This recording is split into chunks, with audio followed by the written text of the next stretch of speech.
Hi guys, this is me again. Ayan, ito tayo, nanganak na nga. Nanganak na nga ako guys. Dito pa rin ako sa hospital ngayon. Sa room ko, pero nilipat na ako ng malaking room. Tapos, kwento ko lang sa inyo yung ano ko guys. Ngayon, pang 2 days ko na. Tapos ko nanganak. Kapon ako nanganak guys. Tapos ngayon naman, nanganak ako ng normal, in labor. Kaya guys, so ngayon naman sobrang sakit. Sobrang sakit ng ano ko guys. Alam niyo na, inilabasan ni baby guys. So siguro sa kakapush. So, doon siguro guys. Tapos, ayan, pinagpahinga ako ng doktor. Binibreastfeed ko si baby. Tapos, ayun, sabi na ng doktor na bawal daw ako magkilos-kilos.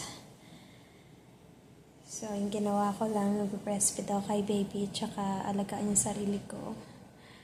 Ayan guys. Hindi mo na ako naligo kasi nga I'm not feeling good pa maligo. Kaya ayan, medyo tumaba yung mukha ko guys. Na ano yung maga ng mata ko kasi nga sa ikakaiyak ng ano ba, yung nag-labor ako siguro. Tapos ayan guys, waiting na lang ako for discharge. Kami ni baby. Ngayon, nagpapahinga muna ako, tapos binibigyan nila ako ng medicine for the pain. Min-monitor pa rin ako ng mga nurse. Kaya, thankfully, hindi pa rin ako pinapabayaan. Diba? Soon, maggawa ako ng video, guys, to all the experience about my labor, guys. Ikukwento ko sa inyo lahat.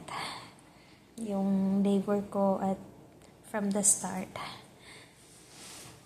So, ngayon, di mo na ako masyadong nag-video, nag-live. Kaya, take it easy muna si mami. Kasi sobrang sakit talaga. Ayan.